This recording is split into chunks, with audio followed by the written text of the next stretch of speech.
So yeah, basically we're just gonna be looking at this replay, looking to see what they do well, why it works, why they're doing the things they do, and see, are we doing these things? Can we take away from this? How can we apply it to ourselves? That's basically the end goal.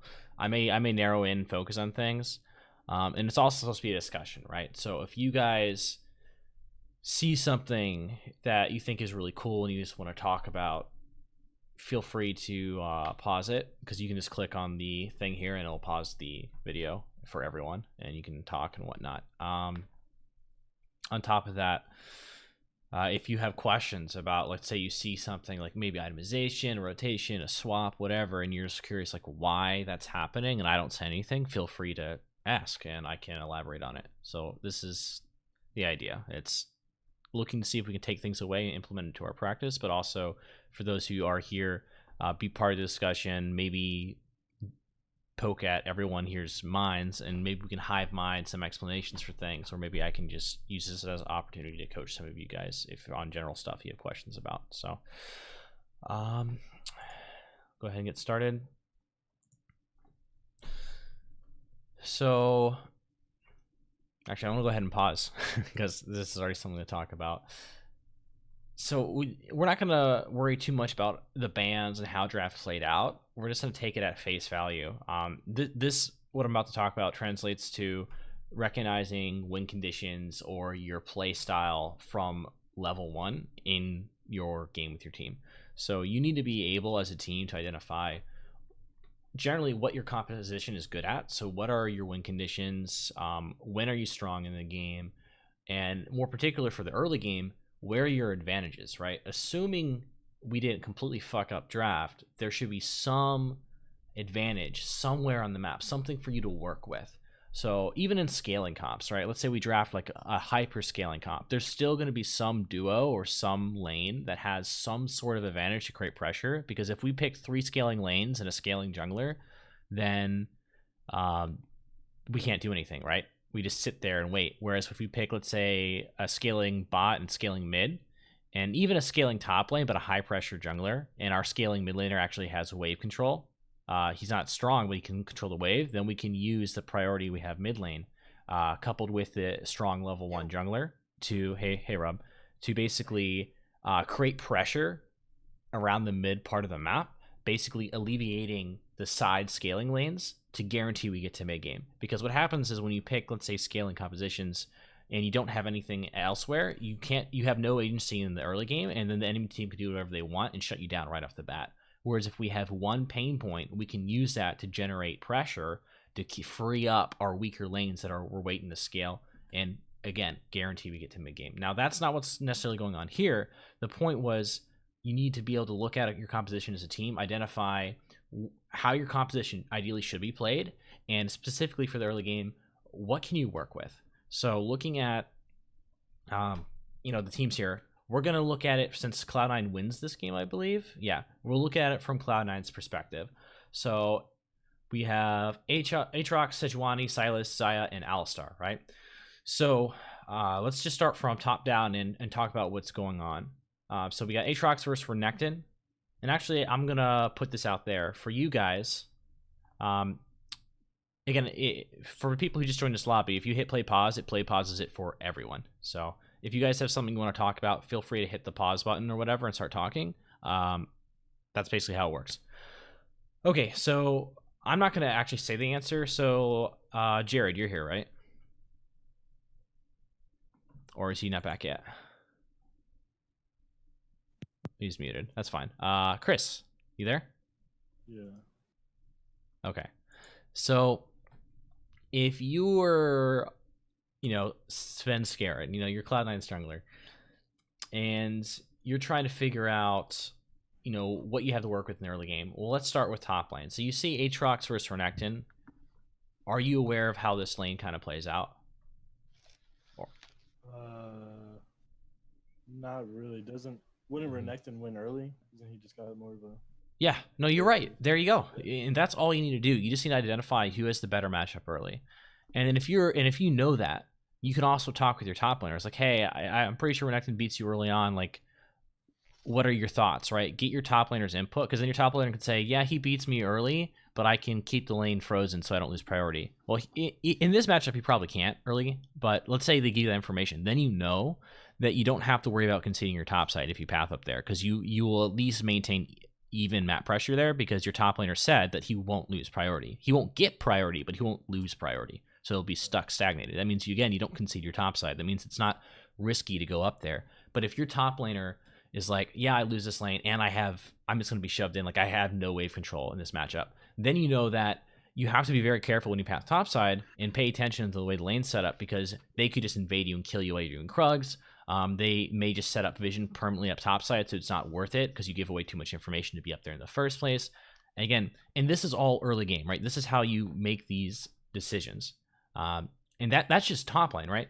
If we look at mid lane, all right, Akali versus Sylas. Akali is going to be stronger in the first part of lane. She's just nuts in early trades, just the way her passive and Q works. It's a strong lane. Sylas will eventually be able just to perma-wave clear the wave, but not in the first part of the game. So again, they are going to have mid control this game. So again, if they don't have priority, if we don't have priority mid, and we don't have guaranteed priority top, that means top scuttle is probably out of the question in terms of pathing. So you have to pay attention to how it plays out. You may be able to get top scuttle based on how lanes go, but right now you should be thinking in your head, okay, probably not. And then let's look at bot lane. So we got Kai'Sa, Rakan versus Xayah and Alistar. So this is actually, and actually since Chris, you are a support player, or at least were, and has some experience there, how do you think this matchup plays out? Well, I think with Alistar, you always just, especially with like Rakan could just throw stuff and stuff. I think you get poked out early, but I think the level 3 is pretty good with Xayah Alistar. If you can just perma CC. Yeah, so I think that Xayah Alistar is going to be the stronger lane for sure. So right now, and this is what I was going back to, where you may have disadvantages in certain parts of the map, but there's always at least something, assuming draft and get fumbled. So go on. I just think the bot lane's level 3 is a lot stronger. Yeah, and they'll stay stronger in my opinion. So our advantage right now, if we were Cloud9, is we have a strong bot lane through the first part of the game, and then our top and mid aren't necessarily weak, but they just don't have agency in the early game. So as a jungler, if I'm looking to create pressure and alleviate my top and mid lane, or trying to maybe get deep vision or do anything in the early phase, I'm looking towards bot lane. That said, because top lane's a melee matchup and it's disadvantageous, that's an opportunity to counter gank up there, right? Mid lane should be relatively safe. It's a Sylas. He does have a weak escape tool, but it is escape tool regardless. So yeah. Now you also want to be able to look at jungle matchup. So Skarner versus Sejuani. I mean, assuming you're in a pillar, it'll be a little sketch for you, and since top and mid should have control, again, you don't really want to run into him. But if you run into him bot side, it should be okay. Your bot lane should be able to rotate up. You just need to communicate your pathing. That's all it comes down to. So, and the reason we're talking about this from the jungle's perspective is this can be a team conversation, and you can ask questions to your laners about the matchup. Because again, you may not know that Renekton's stronger than Aatrox, but you can ask your laner to figure it out, and this will allow you to basically figure out your pathing for the early game. Like if you want to get a Scuttle Crab, and you know top Scuttle's a bust, and you maybe you don't want to clear bot to top, maybe you want to start top, or maybe you do start bot lane, but you do all of your camps bot into a ward placement into the crab, and then go to your top clear. That way you can again guarantee a crab. But this is kind of the idea. So actually, before we continue again, so now we've identified our composition and how and what we have to work with in early game. You still need to identify and keep in the back of your mind as a team and make it clear what your composition is good at. So even though, yeah, go on. When you said clear, if you start bot side and clear, and you know you can get bot scuttle, where would you place that ward in their jungle? Would you put it by Raptor Pit or so? Like... it's not the same spot every game. It can depend on game state or lanes or whatever. There could be a million reasons what influences that ward. The point is that you may have an opportunity to place vision. And if you do, you should just place it anywhere. It can be in try, it can be Near Raptors, I think probably in the early part of the game, your best bet is going to be near Raptors. But again, look at the jungler, right? Some champions may avoid Krugs and then do early recall, come to Krugs and do like a Predator gank, right? So maybe getting vision near Krug wall is important, or in try is important if you path the way we were talking about. And then if, let's say, they're Kane, they want to start Raptors or whatever, we may not know that, but then you go toward Raptors, the camp's gone. Well, at least now you know that he started there or cleared there already, so maybe he's probably topside. I mean, the information is still useful to some extent, but again, it changes, right? That was an example of warding Krugs. You get information, and the first one was about Krugs, and the second one is about Raptors.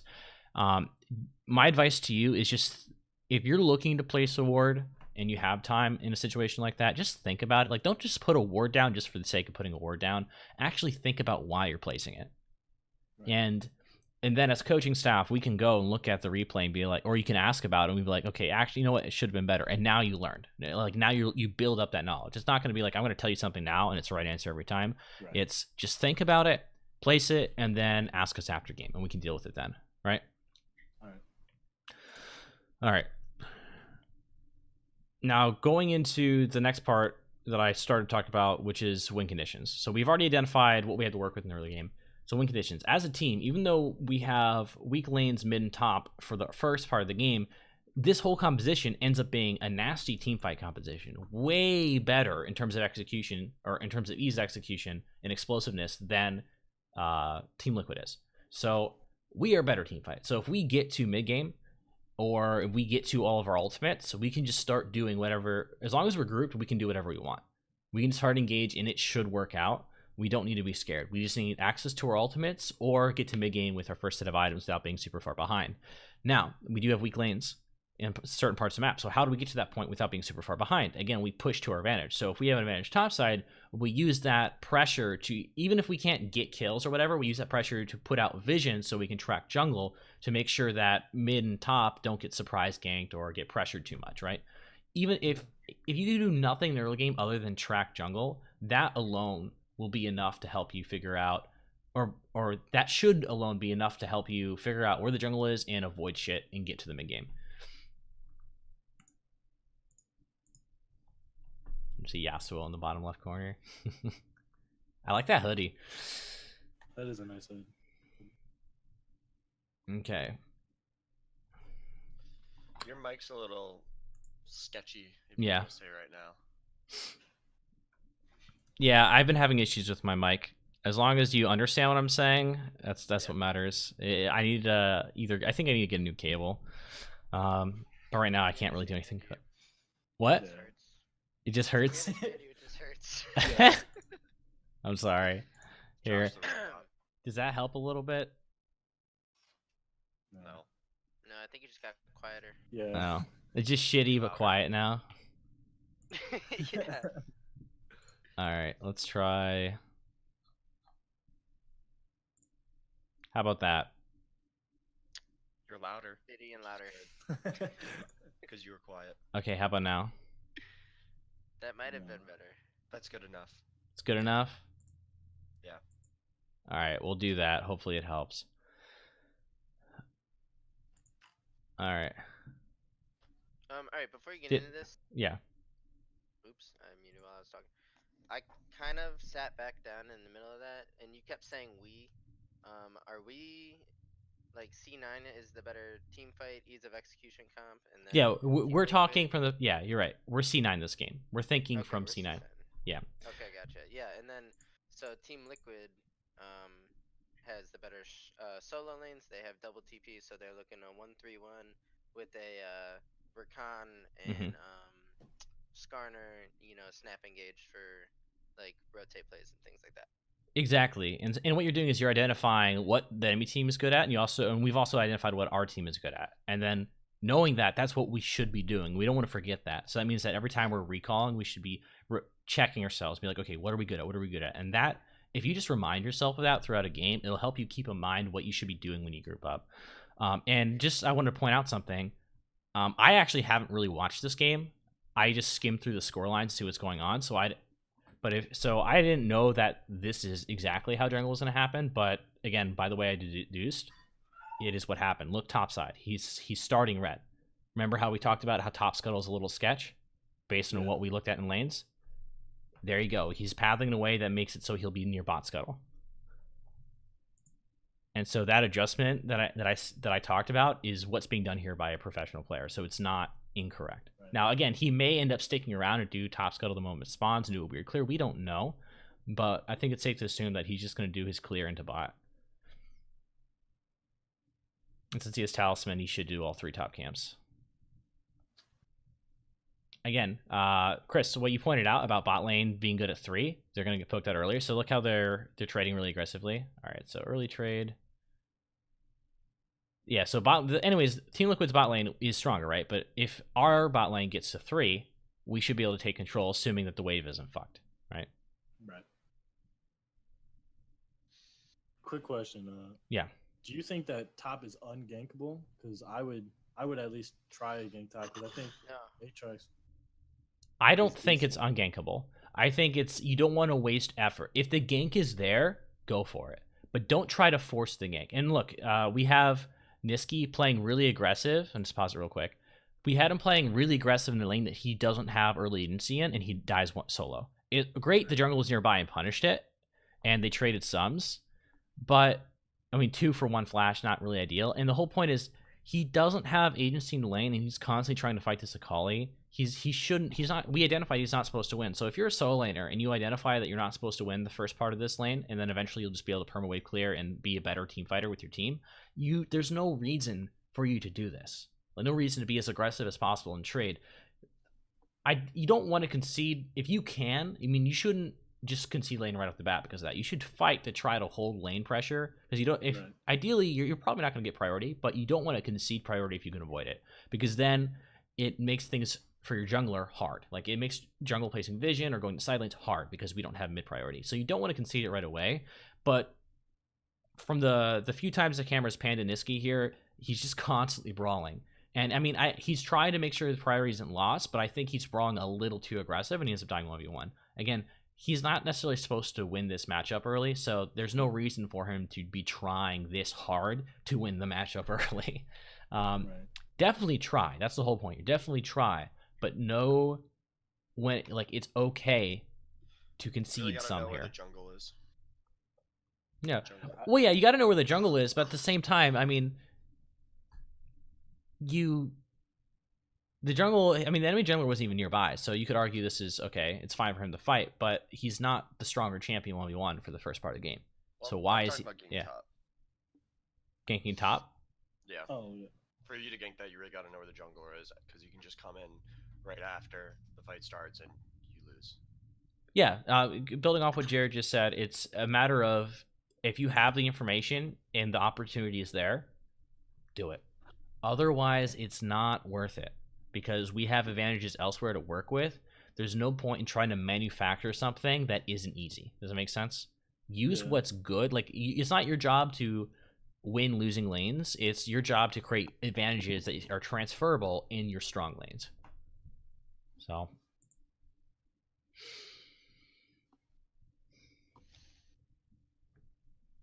we're approaching 3. Cloud9 bot lane traded a bit much early. Again, we have the Sejuani pathing bot side. Who did that scuttle? She did that transition like counter gank mid or counter. It wasn't really counter gank, but just help. She's walking towards the bot scuttle like we expected. Niski is fighting, and there you go. So she wants scuttle here because mid lane died. Akali tried to pressure it, but it doesn't really matter because she needs to go back to her wave, and he picked up scuttle as we expected. Akali's trading. And she's just going there to make sure that nothing happens and the wave crashes.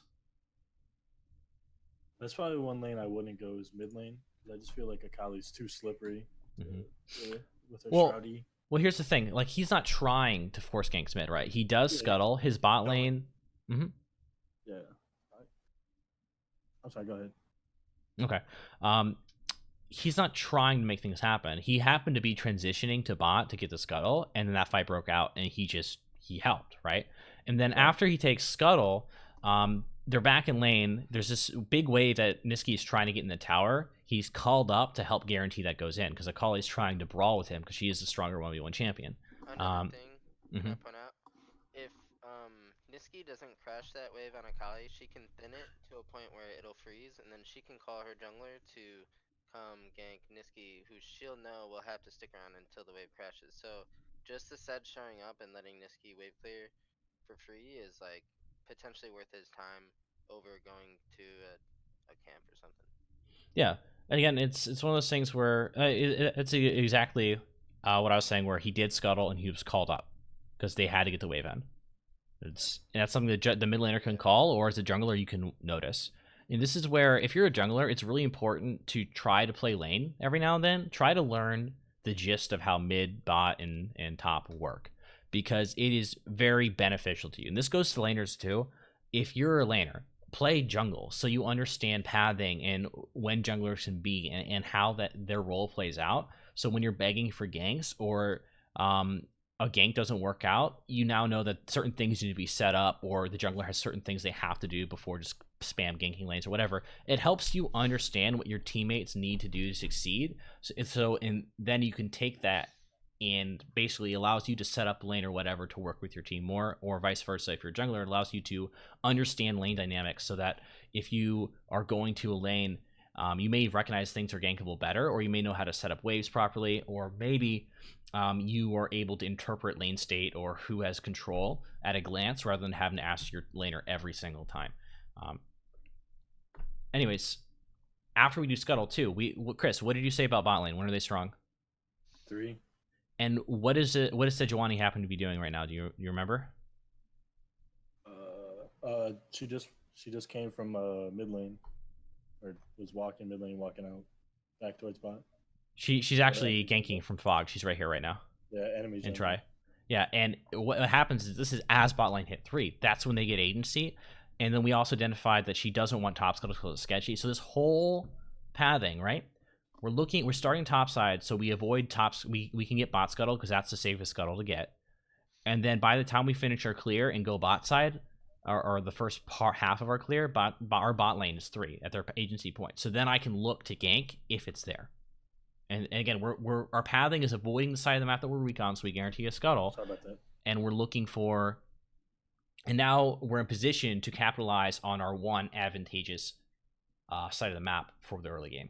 Now, whether it works out or not, whatever. But the point is, this is all stuff we deduced in champ select, and this impacted the early part. So okay, nothing really happens. I mean, they got sums on Kaisa, right? That's good. Right. That can be turned into something later. But the point is, even if something happens, they tried it. All this whole process came from just what we deduced. So now the counter gank comes in, and oh well. So what happened here?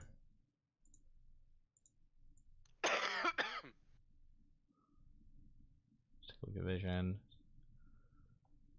Azael said that Skarner pathed over that scuttle vision, and the red bot lane didn't back up in time. Like, they should be leaving now.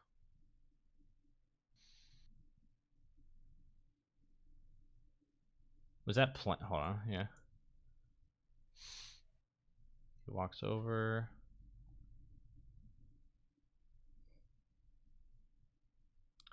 I would argue, yeah, they didn't back up, but how can you make this call? Like, if they kind of do need to get this wave in, jungler can stick around just to make sure, because they don't know where Skarner is. On top of that, it's a Predator jungler at almost 5 minutes in the game. They definitely got a recall in, are going to Predator gank. If we look at lanes, he's not going to Predator gank top lane, he's under tower. He's not going to Predator gank mid lane because he's under tower, as we expected with our lane matchup. So if he's going to do anything, he can counter Predator gank bot side. And if there's this huge wave and your team has to walk up to guarantee get in, that's an opportunity. And as a jungler, you can just stick around to make sure it goes in, because this would take maybe 5 to 10 seconds to make sure it gets in, and then go back to your clear. So I think this is since Garen could have stayed. I think this is kind of his fault, and also the bot lane's fault for not recognizing that they needed sort of like an escort here to make this happen, because they had no idea where Skarner was, clearly, because if he got the skank off, they had no idea, right? This is a common play pattern too. Like, skirmish happens, your bot lane wants to get a wave in, you're a jungler. Keep in mind, maybe I should hang out in this push and make sure they get their push in, or maybe I should just go to Grump, but be ready, or something like that. You'll see this a lot. Oh yeah, this is the same concept as coverage as you get into later in the game, when you're like split pushing or whatever, you need someone in the vicinity in case something happens. After ganks, junglers will commonly just help shove the lane. This is similar. After a gank, they stick around to make sure that the lane gets shoved safely, or whatever the case is. Anyways, oh well. This could have been avoided just by someone communicating like, hey, make sure we get this wave in for safely, or whatever.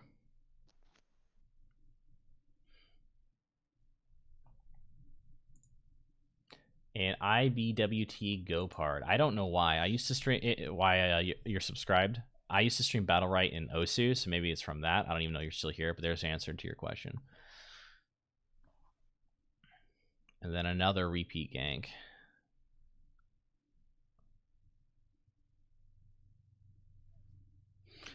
And this is kind of interesting to me because if we're Team Liquid, right, we have advantages in mid and top, and we can take away top camps because this is where we expect C9 to play, and then maybe we can try to facilitate a dive of some kind, either mid or top side, if possible. I mean,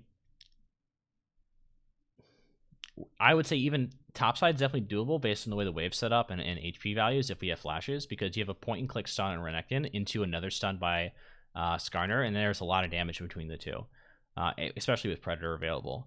And again, if you have advantages on certain side of the map, you should be playing to them rather than trying to alleviate weak points of your game. So the gank bot side, I mean, the opportunity was there, so Skarner takes it. I can't blame him for that. I think it's fine. Then the immediate repeat gank, I think, is a little ballsy. It's like you got an advantage somewhere you technically shouldn't have been able to, and then you try to grab for more. I think you should be looking to play towards other sides of the map, and this ends up backfiring. They almost get, you can argue, oh, I almost got sneaky, but you didn't, and this is not where you should be playing anyways. So I mean, it works out for Cloud9, which we are in this instance, so I think that's good. This is what Liquid gets for that play, by the way. The Silas TP, he TP'd when his wave wasn't pushed, so he'll get a little bit of punish on the back end. Yep. He does get a plate, which is good. You should be shoving. We do get a kill, though. Like Silas gets a kill. He loses a plate and some minions, but he gets a kill. So yeah, I'm just it's saying, that's what he gave up to get his play. Yep. Because it wasn't, yeah. That's another thing. If you're TPing in and giving up stuff, like if you're able to hand off kills, try to hand off kills to those members so they're not fucked when they go back to their lanes. And laners communicate that too, unless you need to hand it off to certain members of your composition because you need them to succeed. Like maybe Sneaky needs these kills so it works out, so we can like fight in the mid game or whatever. But if your top laner TPs and gives up like a plate and like a wave or two, and you can hand off the kill to him, you should probably hand off the kill to him. Just saying. Yeah, what's up? What's up? You're looking mid. It's fine. Again, just trying to make sure, because again, if this wave crashes, they lose mid control entirely, and then they can just invade. So Sejuani's sticking around, so Jensen can't just power this wave in right off the bat, enabling them to basically delay the crash, delaying the amount of time, or reducing the amount of time that Xmithy and Jensen can walk in for free.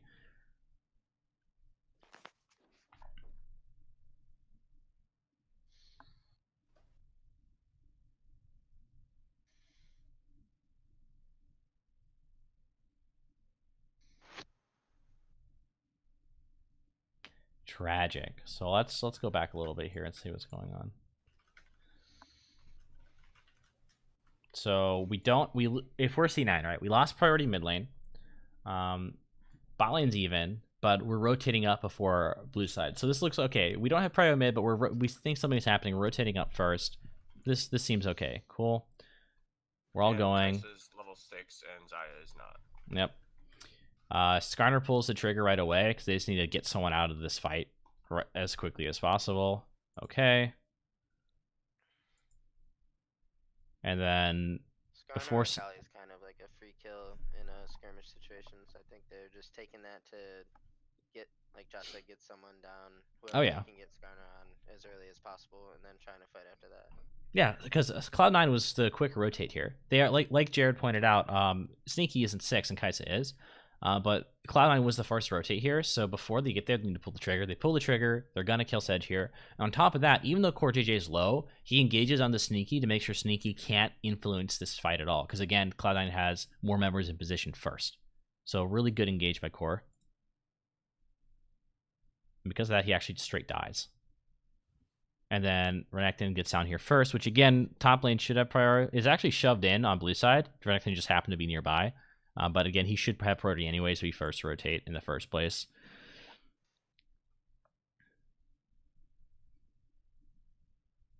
So, in short, bot lane was down XP. They did rotate first. But Sejuani, I think the big thing here is that Sejuani was in way too aggressive a position. They were trying to alleviate mid losing prio and basically what blue side would have done with that is just clear out vision, place their vision, whatever, and now jungler's tracked for the next like 3 minutes, which sucks. So they're trying to alleviate or basically reduce how quickly they get that wave in the tower, which again reduces the amount of time they have to place that vision, etc. And so he's positioning really aggressively to try to basically swayed Akali off the wave. And then they know Skarner's nearby too, and then Skarner's like, what are you doing? I'm just going to engage on you, and they kill him. And even though they call their bot lane to rotate first, it doesn't matter, because again, they can engage and blow someone up before everyone's fully grouped.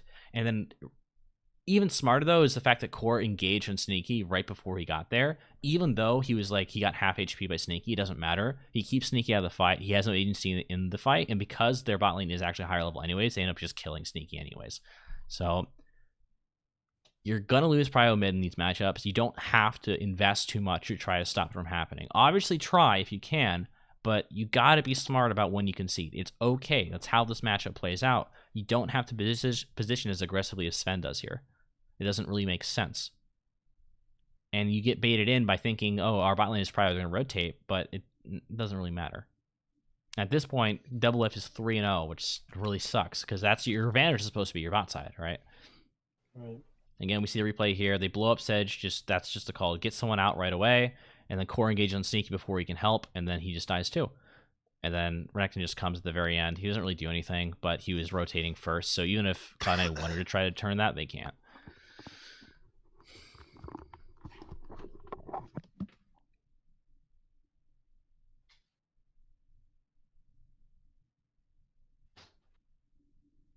But I want to point out where we're at in the game right now. Notice how Cloud9 just lost a fight, and now they're grouped up again trying to fight. Well, Sneaky's 6 now. Why do you think that they're grouping up the fight even though they just lost one? Think about our win conditions, right, that we addressed. Well, they're focusing on the bot lane for sure right now. They're the better, actually 5v5 team. TL's a little bit better of a 1-3-1 team. When you have like the Skarner out in the open field in the river, he's a lot less useful. So if they can get vision control, keep tabs on the, you know, like really dangerous members of Team Liquid, they have a better shot of like the front to back. That's what I think. Yeah. Well, Rob's exactly right. They are the by far and away better team fight. So they should win team fights, assuming they get access to their ultimates or even further items. So now they all have access. I mean, they're all level 6 at least now. We have ultimate on Xayah and Aatrox. Silas is just about up. And then if we just look at the toolbars, we got Alistar and Sedge are about 75% of their cooldown completed. So, and again, they are the better team composition, so they should be able to win these. On top of that, Skarner used his ultimate just before this in that fight. So did Akali. So did Renekton. And so did Kai'Sa. Rakan wasn't 6 yet, so he couldn't. So he has his. But they immediately group up for Dragon right after, because again, they are the better team composition. And on top of that, even though they're missing some of their ultimates, they know that Team Liquid has just blown all theirs. So they're not afraid, even after losing, grouping up instantly and just being aggressive with their force here. Because again, they are supposed to win these. If you identify this is how you win the game as a team, then just do it. If it fails, then we can look at VOD reviews or whatever, talk about why it failed. Was the thought process incorrect? Were we too hasty? Did we not execute properly? Okay, cool. We can work on that. But the point is, you shouldn't be afraid to group up constantly and team fight as much as possible if that's what your composition is good at. Like, you don't have to worry, is this the right choice? Maybe we should be playing the map more. Just fucking do it. And then we can talk about it as a team after the fact for the reviews. What's the proper macro calls, how calls should play out, whatever. The point is, we need you guys to execute stuff like they're doing here, and then we can basically smooth it out post game. Yep, and they're just trying to get them to walk into them. They're staying clumped. They can't touch Sneaky with any engage because Xayah R. Silas can match Skarner ultimate, and this fight should, in theory, go C9's way. Yeah.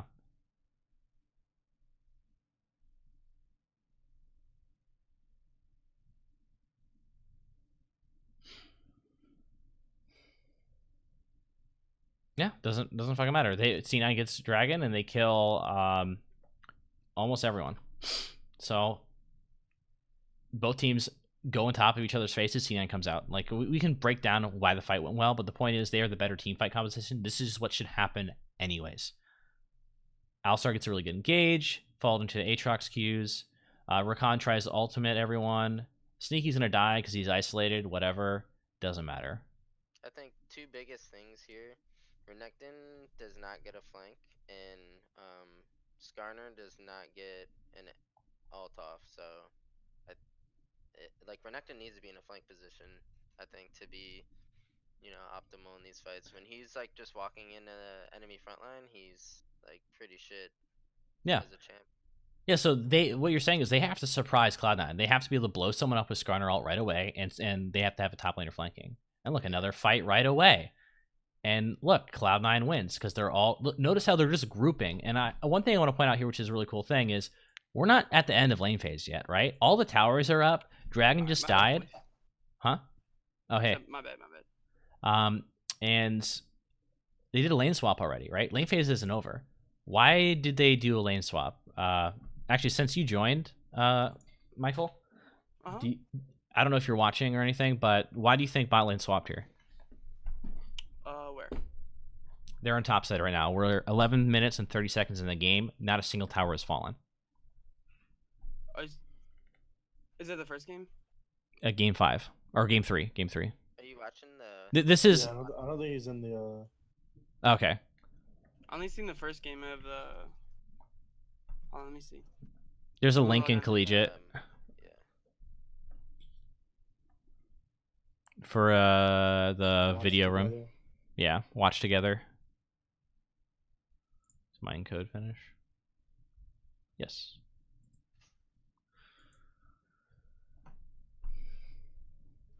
Not the ads. Fuck. Are you on watch together or are you on Twitch? I'm on Twitch. Do you use the watch? Excuse me, together Okay. link. Yeah. Is that in general? Yeah. Oh, what's in I'd be collegiate on general? it too as well. I'll bet. Yeah. Yeah. I'm streaming it just for people who can't like hang out in the Discord and stuff, if they want to go back and watch or whatever. All right, so let's go rewind it a bit so we see it. So this is what we're talking about. Well, I guess you missed the build up to this, but maybe can you see the mini map? Okay. Yeah, I can see it. All right, so maybe you can deduce based on like where people are and what's up and whatnot. So bot lane swapped, lane phase isn't over, not a single tower has fallen. Why did they swap here? They just want a team fight. We've been talking about win conditions just to fill you in that Cloud9. We're assuming we're Cloud9 in the situation. They are the better team fight, right? That's what their composition excels at. They were weak in top and mid lanes, but their bot lane was stronger for the first part of early game. But regardless, they are better when grouped. Period. And they happen to swap really early here, and I'm basically just asking you guys why. And I wanted to, since you're an AD carry main, I wanted to see what you think, then and then maybe hear from other people. Aatrox, they got Renekton. Okay. Okay, so C9 swap. How is the top lane doing with farm and stuff? He's doing okay. Let's fast forward a little bit here so we get the the matchup. The 1v1 lanes, the solo lanes are favored on Team Liquid side. So some good stuff have happened though with the past 2 team fights, and Cloud9 is up. But so you should be able to see a scoreboard now. So I see that the C9's bot lane is pretty behind. So I think, well, not behind. They're equal in farm, but they're behind kills, so they're behind gold. So I think that's why they put him top, so he can just free farm and poke, try and push down the tower. And then the top lane's doing well, so maybe they, swapped him so he can fend for himself bot lane since he's pretty ahead in gold. He can take the Okay. loss. Yeah. All right. Does anyone else have any ideas as to why this happened? I do, if neither. Pick Well, one. let's hear from the players first, Rob, because I trust that you probably have a good idea. Anyone So, else? What they want to do is pretty much like they're switching the entire map and imagining Dragon was on top side, but is actually Rift. So they want to focus the Rift Herald right now, getting push on that to be able to get Prior on top side so they can get Rift, just like they did with Dragon. All right. And why don't they care about being bot side? Because there's no objective down there anymore. Okay. The Dragon's gone. All right. Does anyone else have anything? Rob, did someone say what you wanted to say? Yeah, Jared covered it. Yeah. I think it's just because Harold's top. That's the biggest reason. Ideally, another reason you'd want to swap is if you get the bot tower, you can put your bot lane top, and then that kind of goes into what you were saying, Michael. That sets up a good long solo lane for the Aatrox, and then bot lane could get a free 2v1, assuming enemy team doesn't read the swap and swap with you. So, Michael, with what you're saying, that scenario is if you actually get bot tower and dragons down. But what Jared's saying is in this situation, dragons down, no towers are looking like they're gonna go down soon, so you just swap for the herald. Yeah. Yeah, So that makes sense. the Cloud9 is the better team fight team. They straight up win if they just can find situations to group around. They just got Dragon. They're gonna recall off Dragon. Okay, we're gonna walk back to a lane. Let's just walk top lane. We don't lose any time, and then we can group up around another objective, which forces them, if they don't want to give it for free, to fight us, which we will win, and then we can take even more. They're playing to their composition. They're just trying to group wherever they can, because even if they should win, period, if they can team fight. Now, an example of what you said, Michael, is a rotation, like early swaps. When your bot lane is behind, your top lane is ahead, is a thing. It's a strategy when you're trying to stagnate the game. So if we have a scaling bot lane, right, and the bot lane is just bleeding a lot, we need to slow down the pace of the game to basically, because we don't want them to start taking towers and objectives left and right. We need to slow down the pace of the game to allow our teammates to get a little stronger so we can start fighting again. So you would do that early swap to basically, and you got to do it in a way so that they don't expect it, so that, again, you can just sit up top side and farm forever, and your top laner can basically hold off bot lane as long as possible. And that would require the jungler to either provide coverage to top or bot lane, or top or bot lane based on whoever's most vulnerable. Because if your bot lane's weak and against the top laner who is on par, like even, then the jungler just come up and 2v2 them and they'll just die. So you may need coverage. Or maybe the matchup makes it so that it doesn't really matter. They should be safe. And then you just need the jungler to cover top side or bot side, since the top laner's down there alone. But again, that strategy is more of to buy time to give your team to catch back up. You're just trying to stall out the game a little bit. It's a stalling tactic. Now, when you do it after a tower has fallen, like Rob was talking about, it's just like a normal rotation. Most people can read that one. It's like, okay, we just got our tower bot. Let's go mid or top lane and try to get the other tower, right? Okay. That one's a little more obvious, but I was just looking to see if you guys could figure out why they swapped so early here. All it is they're playing to their win condition, and you guys identified it pretty easily. It's dragons down. The next objective is top side. Why not go there? And it's not even a matter of just taking the objective. It's more of a matter of trying to get them to fight you and just putting your team in situations where you can play to what it's good at, and they're good at team fighting. You don't have to wait, another 8 minutes until you get a tower and then create pressure again. They actually tried to sneak it away. So it's interesting. So TL did end up sneaking that Herald right away, but Cloud9 was in the middle of rotating up there in the first place, and then they just walk over them. Again, because they should win these team fights, period. It shouldn't even be close. Sucks they didn't get up there quickly enough. It was a good call by Team Liquid, though. Like, if they expect Team or Cloud9 to keep playing to their win condition and keep grouping up, etc., it makes sense for them to swap here. And so they get Herald before they lose it for free. They end up not doing it quick enough, so they die. But the attempt was well intended, right? You just try try to take away. You're trying to minimize the bleeding at this point since you are in a little bit of a rough spot. Jensen gets a TP in, tries to get a cheeky kill, doesn't work out, whatever. Again, he disengages, it doesn't matter. If everyone's grouped up like this, it shouldn't even be close. Dude, rip on Kaisa. Double Lift couldn't even attack anybody else besides the Alistair. Yeah, that team comp is actually crazy.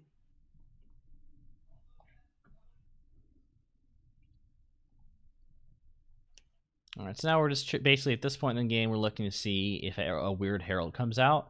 But at this point, Herald's down, Dragon's down. How can we facilitate team fighting? Because that's what our composition's good at. So if the lanes are swapped, right? Kaisa is probably going to be relatively safe. They wouldn't abandon her. Renekton, I mean, there's basically Akali and Renekton are where you kind of look. If they get 1v1 matchups, they're going to be skirmishy. Those are opportunities to, if you are in fog or whatever, you can look for a skirmish and turn that into basically a free kill or maybe a team fight if other people are looking for it. So Akali skirmishing mid, Zazel comes in, and it looks like something's going to happen. They try to salvage it, doesn't matter, because again, they're grouped up, better team fight. And again, that they're looking, okay, all objectives are down. How can we look for team fights? Look for the people that position more aggressively. It may be playstyle, it may be champion. Akali has to get up near the wave and get up near champions to deal damage and pull aggro. So she's by nature going to be putting herself in a more risky position. Whereas Kaisa can ult out. She's probably going to have coverage by her support. And she has... Yeah, that's pretty much it. And then you can make an argument for Renekton. Like, Renekton's a similar situation to Akali, but it makes more sense since everyone happened to be near. It's easier for everyone to converge in mid than it is everyone to run all the way down to the bottom side of the map. And so they just picked one. I think another play option that red team would have that, so say mid lane they don't fight you and they're just wave clearing and being passive and you want to keep the game pace up, what could you do? I think you could see how Zaya's top lane right here.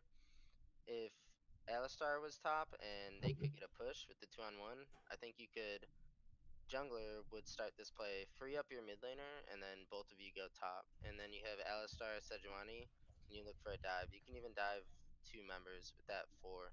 So if you're a team fight comp and there's no objectives up, you can be thinking about how to set up a dive, especially if you have champs like Alistar, Sejuani.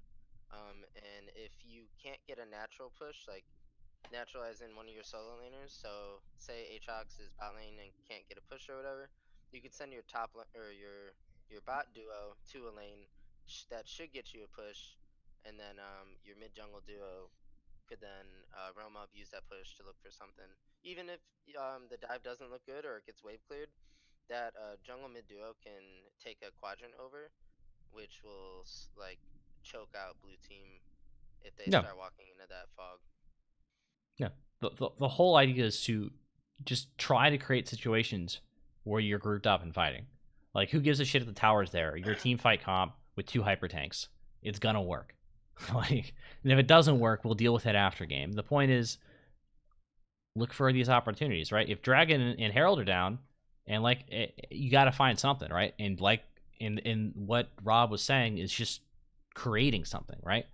There's no objective to take on the map, like a neutral objective. So your only other option is to dive, right? Force a tower and dive. So what Rob's talking about is how you set that up. And they're just constantly, like, they just punished mid, and then they just dove mid right off the bat. They don't care. Again, it's an Alistar and Sejuani. They're super tanky. They don't give a shit. And then their whole team's there too, minus Aatrox, so it's gonna work. Well, I guess in Zaya too in this instance, but they're still outnumbered because they just killed someone mid anyways. They call in Herald, and immediately everyone's rotating. Notice how Aatrox started pathing through Try. He may choose not to come. Zaya immediately guns it down. Herald's gone. Zazel walks in. Again, it doesn't matter. And Zazel face checks there even though he's low because he has ultimate and flash, and Sneaky has heal. right? So there's no, if he gets CC'd, he cleanses CC with his ultimate, and now he takes 70% reduced damage. So it doesn't matter if he's low. Sneaky has heal as well, and his whole team there minus Aatrox, they're there. They're gonna win team fights. It does not matter. Assuming everyone is relatively in position, they just win as long as people commit. And this is like, you don't want to be scared if your like teammates getting, one of your tank teammates is getting picked out. If you're all there in your team fight composition, fight, because that tank teammate probably is not going to get blown up, and he'll be able to get some of his CC off, and then just fight. It's just more. If your tank does get focused down, that means they used cooldowns on your tank, which means you should have the upper hand on the fight for the next X amount of seconds, however long their cooldowns are. So like there is an opportunity to counter strike. Even if you lose your tank there, you can look for. That means you probably have a window where you have a cooldown advantage. Just got a free pick. Yeah, they did. Double Lift just kind of just died, just randomly right there. Because a bunch of fighting was happening bot. Double Lift was shoving in another wave, and Moby Boots Alistar happened to come topside and just kill him. So he was like, oh, wait, wasn't he just bot lane? XD? It's one of those moments. Oh.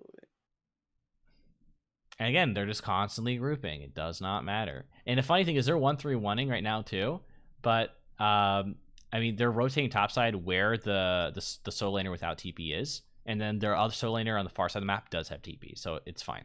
And even if they try to punish mid, they can't. At this point, because again, they're better teamfight composition 3v3. We know that Akali and Renekton are in the side lanes because we saw them try to deal with the waves. So we know it's just a 3v3 mid. As long as numbers are even, again, Cloud9 has the better team composition for team fighting. It does not matter. They can still fight if they want to. Again, now they're just walking in the jungle. Again, there's no neutral objectives to take. All they have to do is just group up with their members and look to fight.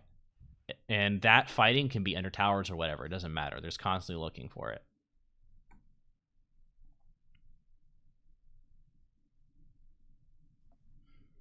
All right, so Silas had to reset to buy in items. Alistar had to reset to get wards. So now they're jungling ADC. Just decide to reset too. Why not? They're all resetting. Let's just get a reset in too, so that we're all at an equal point. This is a window for Team Liquid to try to shove in. They realize this. That's what they do. But at the moment Cloud9's back on the map, they're just, again, there's nothing super complicated going on here. It's just them constantly trying to group. That's all it is. And you can replicate this. There's no like, oh, we planned this 5 minutes ahead of time. I guarantee you Cloud9 isn't doing that. It's just, okay, we're going to constantly try to group and fight. Okay, what's up? All right, no objectives. All right, let's go topside with our top laner who doesn't have TP. So let's set up vision in their jungle, clear it out first, and then we look. Okay? I feel like a lot of times we have issues grouping. Okay.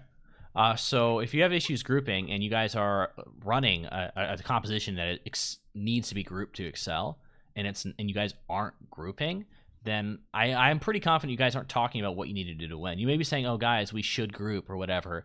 That's not a good call. It's, guys, let's group top lane. Like, you need to be decisive and specific, or we're going to dive top, or we're going to take top tower. And then you translate that into, Justin, let's set up vision in jungle.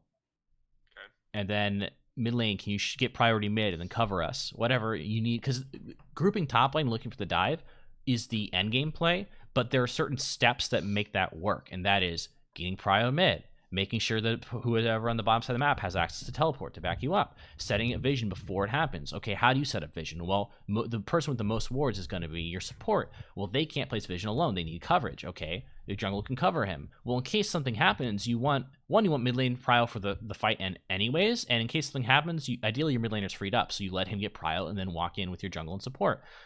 And then, okay, fight breaks out. Again, they're grouped up, and leading up to this, they just hard win it. And there's not a whole lot to talk about here, because what they did was, again, they got those resets in like we saw. They went topside with the member of their team who didn't have access to teleport. They set up vision and cleared out vision. And now, since they could do this around a tower or whatever, but it makes sense since Baron's up, Dragon's down. So they set up vision, they clear out vision. They're better team fight composition. Team Liquid has no idea if they're doing Baron or not, and they can't give it up because then they're just gonna get dove under their inhibs and lose the game. But so they have to check it, and that is creating a situation where if you're Cloud9, we're forcing a team fight basically. You're forcing a team fight without actually forcing one. You're basically making it so they have to come to you, and that's great. And then they check, and even though if we rewind, even though people are in different spots, like right, they try to force here. Okay, he's out, cool, and then Zazel walks over and engages. Well, people aren't all in position, right? He's just gonna flash for the wall, I believe. Oh, no, he just walks around. Okay.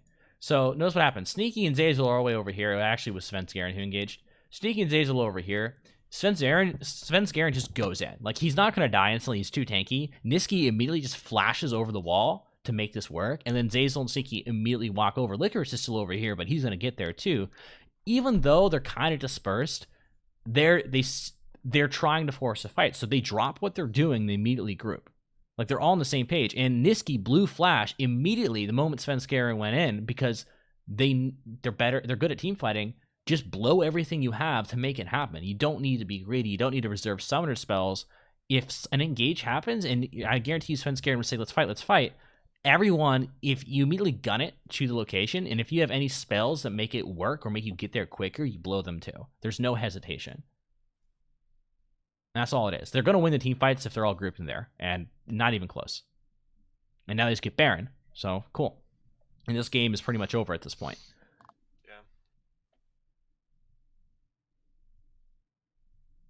Yeah. Again, they're not prepping like, okay, Baron spawning at 20 minutes, guys. Let's shove out bot side, get a tower, and then we're gonna reset at X minutes, and then buy these wards and place out Vision topside and clear it out, and then get them to face check us, and we kill them, and we do Baron. That is not what they did. It was every play, there is a little bit of planning, but they're not planning like a million steps ahead of time. This is absolutely recreatable. It's just, okay, we're really good at fighting. Where can we fight? All right, no objectives are up. Let's pick a side of the map. It makes sense to be on the side of the map where our laner without TP is and let the other guy go to the other side of the map because he has TP. And let's just try to look for something. If we can't find anything, we just force the tower. Cool. Okay, Baron's spawning up. Well, let's get a reset real quick. Okay, now everyone go to Baron. Let's set up Vision. And it's a little bit ahead of time. It's like a minute ahead of time. Maybe put close to 2 minutes at times. Usually it's around a minute. It's not super hard prep. You don't need to make this more complicated than it is, because all it is okay, guys, this is what our comp is good at. Okay, let's fight. And how do you fight? You need to be grouped, okay, and you want people to be there. So how do you get people to be there? Bait Baron, okay. If nothing's happening, just force towers, because again, if they are there, you're going to win the fight because that's what you're good at. And two, if they're not there, you just get a free tower, whatever. You don't need to slow down the pace of the game waiting for Dragon and Baron to be up, because that's when the enemy team is going to fight you. If they're not going to fight you, just take everything. And look, Team Liquid is trying to fight them and not lose the game, and it's not working. Because, again, the moment they get Baron, they have to stop them from taking their base, which means they have to fight them, which they can't do because that's what Cloud9 is good at. And there you go. Game's over. So the idea of this was of these weekly things is basically to look at some professional game. This I just happen to want to pick a game from finals since it was recent. We will look at like LCK games and LPL games in the future, whatever, just to see what is different in those regions, and maybe we can try something, or just talk about what's good. With our team, we don't commit to our win conditions, and there's no conversation about what they are. Or when when maybe someone's realizing that, okay, we're not doing something, they'll say, guys, we should be doing this or whatever. But suggesting what needs to be done is not a call. Saying this is what we're doing is a call. And then, getting, ideally the players know what their role is in relation to that call, but if there can still be conversation. So if I call, let's take top tower, and it's like, my top laner has TP. All right, Aatrox, go bot as soon as you can. Mid lane, you need to get your prio, and then, hey Justin, help me. Let's set up Vision. I'll protect you. Bam. And now that happens. Now your top laner recalls. Now your support is walking to you so you can escort him to get vision out, and now your mid laner is getting prio to help you guys in case a fight happens, and then your ADC is catching the wave top and setting it up so that you guys can rotate up there and either dive or take the tower for free. That is an actual call chain, not we need to be doing this. And a good habit, and it works better when everyone in your team is aware of what your win condition is and constantly reminding themselves. And one way that I do it is I just think about it every time I recall. Every time I'm walking from base, I just think about it. And you can, whatever you need to do to basically constantly remind yourself about thinking about win conditions. It could be a trigger. Like every time I see, maybe just try to associate something with that thought. So associate base with thinking about win conditions and just drill that in your head, and then you'll think about it every time. Whatever you have to do. Eventually, you'll get to a point where you just think about it whenever, but it's often enough that you don't have to do it. Like you may be thinking about it while you're taking scuttle, whatever. The point is, if you're not thinking about it now, we need to figure out a way to get you guys to think about it. Okay, cool, whatever. So the first part of this game, so I'm going to backpedal a little bit. I'm tripping over my words. The thing to take away: win conditions and playing to them. That's all it is. And we talked about what that looks like. And the only other thing is, okay, after you draft, you guys need to figure out what you have to work with for the early game. Because you should have already identified your win condition. The coaches should help you with that too. What do you have to work with, right? This game, we had bad lanes, top and mid, but we had a strong lane bot. So Sejuani changed her clear to not end up topside scuttle because that would be bad, right? She changed her clear to be bot side scuttle, even though maybe she'd prefer to start blue. But she changed it because that's the only place where she can reliably guarantee she gets a scuttle, and she's in position for when her bot lane hits level 3, which Chris pointed out is when they start winning that lane. So that wasn't just, I just picked this clear. There's a reason, right? And that is why. They identified what they have to work with, and jungle pathing was adjusted to it, and playstyle was adjusted to it. That's all it is. So we need to identify as a team our win condition. We need to identify what we have to work with in early game and play to those strengths. And then as we approach mid game or get level 6 in everyone, we need to start playing to our win condition, which if it's a team fight comp, that means that we're constantly trying to group up or create situations where we can group up. And if it's not, then we're trying to avoid grouping, right? If we're playing split push comp, whatever. We're probably going to be running engage compositions because they're the easiest to get down. And once we have the communication clear for that, and we're able to execute those comps correctly, then we can look at harder to execute compositions, like split push compositions or siege compositions.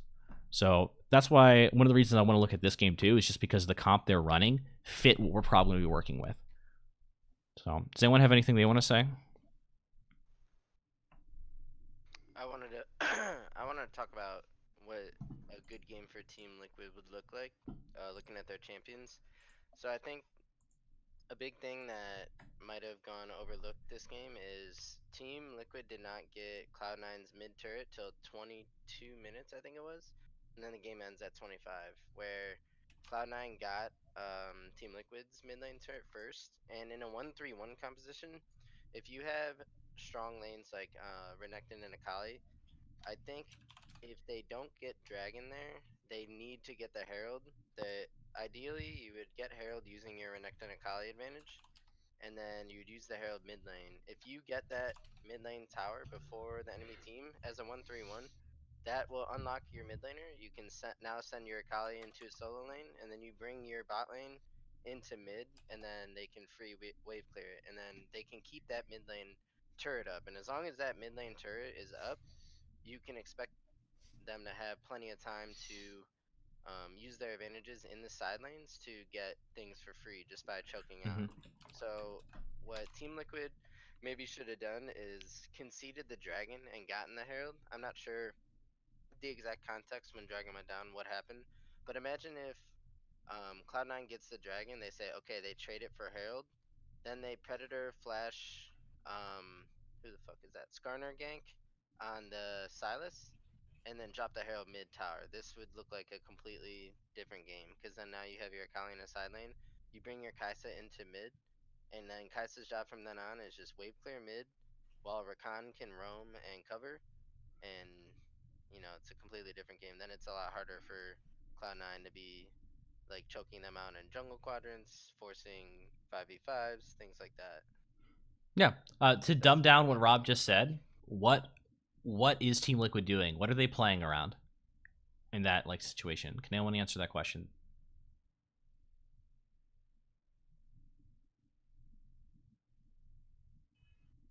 Don't all jump at once.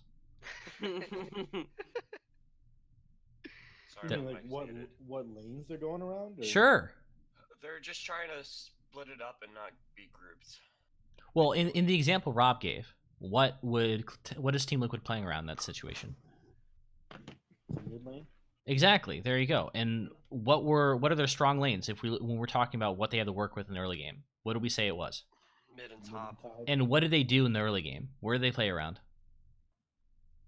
Do you remember? Bot lane. Exactly. And who has the better? Whose advantage is bot lane this game? C9. Exactly. They were not playing to where they had strengths. And what Rob gave an example of is them playing to where they have strengths. Okay, if your bot lane loses, you give up Dragon, whatever. If your solo laners get kills and you get Herald and take down towers, that's better. So a lot of times I feel like I'm in the position where I want to play to those lanes, but those lanes are constantly shoved. And I can get the topside jungle and get vision out, but then I can't do much else because we can't do the dive because of the champions we are on, or it's too risky to do. But then I can't put my attention there because it's always shoved. So then I have to go to either mid or bot. If it's shoved, that means you should theoretically be able to get advantages with the shove, and then that is how you would play to that lane. So Yeah. if they're shove bot lane, you have your bot jungle quadrant you can farm, and you're playing bot side. That's great. If they're shoving bot, that means you can also look to invade enemy jungle. And if your bot lane is stronger, that might mean enemy jungle is focusing on the top lane or the mid lane, which means you could invade, get deep vision. Maybe Justin is on Alistar and you're on Sejuani, and you call Justin to come with you. Like, you know their try has a pink. You say, "Come with me. We'll get this pink. We'll go get a ward on Raptors, and then maybe I'll look to take Krugs." And if you have a push during all that, like you're saying, those are things you could do. That if the enemy jungler is not topside, he'll lose that. You'll have a camp advantage. If he is topside, then you can vertical, and then your bot lane most of the time, and that's ideal.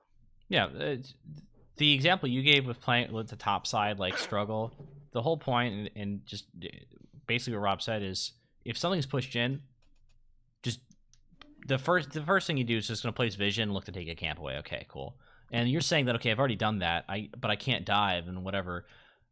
If we drafted a strong top mid, like a strong solo lanes and a weaker bot lane, and you're supposed we identify you're playing around top side, mid side, then one of those lanes or you will be on a champion that should be capable of diving. And my challenge to you is just try the dive. If you int whatever, we'll talk about how it could have been set up better. But just do it anyways. If you already set up wards, you already took camps, and just try the dive. Just say go, and we'll see if it works. And Do you think trading a 1-for-1 on a dive is like worth it? Like it? Yeah. if they lose a wave, yes. Alright. Now Let's yeah. say I die and their top laner. That means our top laner gets the farm. And a plate, yeah, that is super worth it. Or if both top laners die, but their top and they both get kills, but their top laner loses a huge wave, then that also is worth it. That's fine. Right. And if there's nothing else to do, basically, if Herald's up, then everything's shoved, and then you just call your solo laner down. And you just take Herald.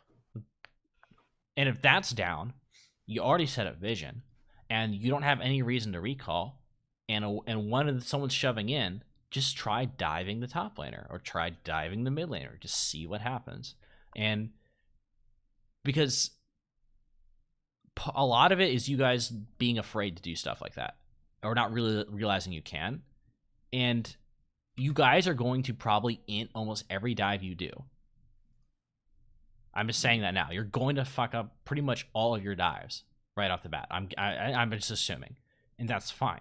You need to do them so you can learn from them. That's all that matters.